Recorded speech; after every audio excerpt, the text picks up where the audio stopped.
Welcome back. It's Kaylee.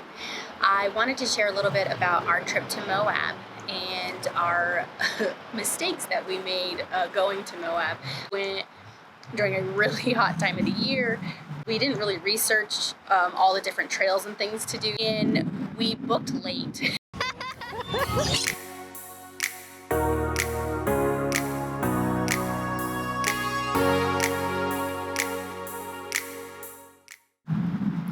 So traveling full time, we get to go to these awesome places and really cool locations, and most of the time we're able to experience these amazing sights without all of the crowd.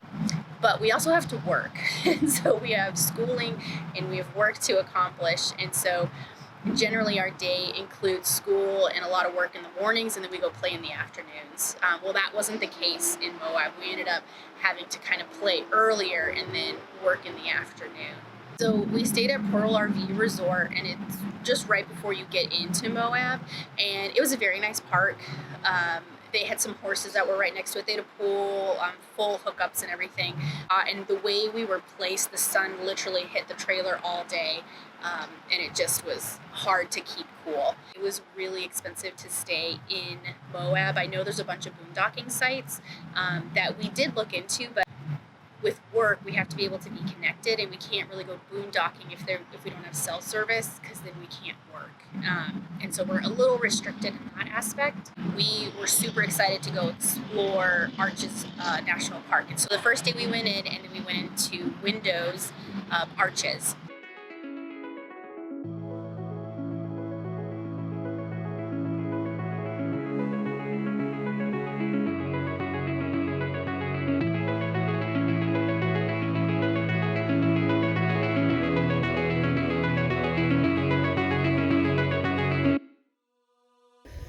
Feels good to take a little break.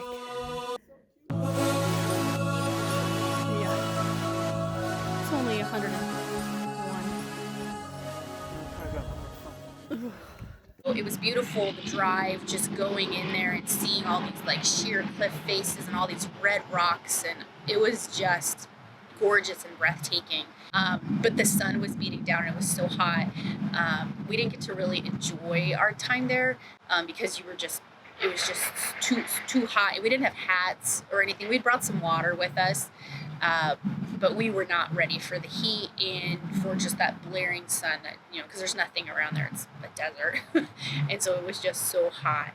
But we were able to check out windows, and it was just beautiful to walk up and you see these, like you just see through these picturesque windows. They had like a north and a south. And so it was really fun just to kind of climb around on the rocks and check it out and just see these wonderful arches that were made naturally. By the time we got back to the car, it was 103 degrees. And so we called it a day. Woke up early. We got into Arches National Park, and we went all the way to the back, and we checked out the Sand Dunes Arch. So it's in this canyon, and you walk in, and it's all shaded, which is awesome. And then the sand is so soft. You're surrounded by these cliffs just all around you, and you can go and explore in there, and it was so beautiful. And the Sand Dune Arch was gorgeous.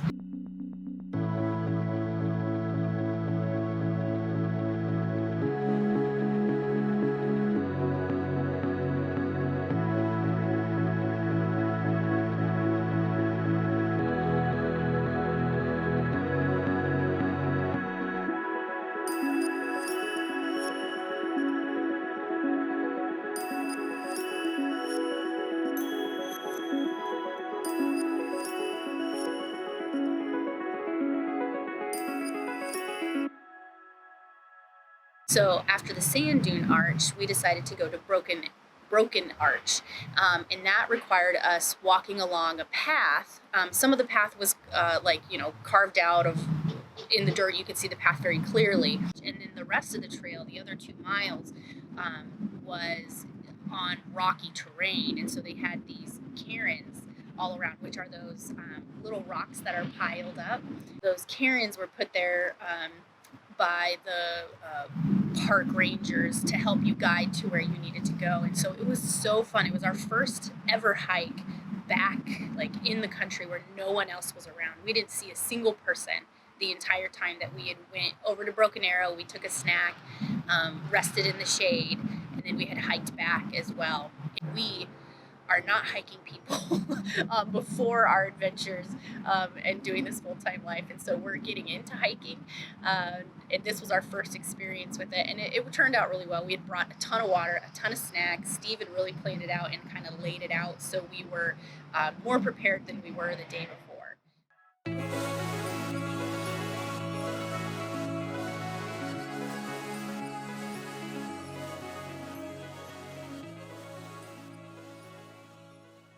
So Steve again had done some research, and he had found that they had a winery not too far from Moab, and so you went on this in this canyon all the way up. There was the Colorado River right there, and so we stopped a few times and got in the water to play because it just felt so good to be in the water. And then we drove up to the winery. It's called Castle Creek Winery, and it is gorgeous. They have this whole winery. You can see where they grow their grapes and everything. Those of you who are looking to do Moab, don't make the same newbie mistakes that we made. So my tips for visiting Moab, if you've never been, and visiting Arches National Park, I have 3. So one, actually plan it out and pick the right month. The weather can really play a big toll. So whether it's super hot or it gets really cold and it gets icy, just make sure you do the research ahead of time and know what to expect so you can be prepared for it. So number 2, since it was so hot, we had to figure out a way to help reflect the heat out of the trailer so at least the AC could try to keep up. And so the best option that we found and that we were able to find readily available is these car shades. And so they're big. You put them in the window, you go fancy like that, and you're able to reflect the sun and the heat that comes from it, and it made a big difference. Just with the AC the AC was actually able to keep up, and we were able to at least manage to stay in the trailer and to be able to finish up our school and our work. So best $20 investment that we have done. So if you're in hot locations, definitely invest into some of these sunshades. It doesn't look fancy, it doesn't look nice, but it does the job, and it works really well. Number 3, I would recommend that you plan out what you want to do. So we had an idea that we wanted to do Arches, the Canyonlands, down more closer to Zion, but there was just so much to do in Arches. So with that, we're going to leave it. Please hit that subscribe button. We appreciate you helping us grow and joining us along our journey. And if you have any other tips for Moab or any other hikes or places we should go, I would love to read those and see if we can't get another try again at Moab. So have a good one.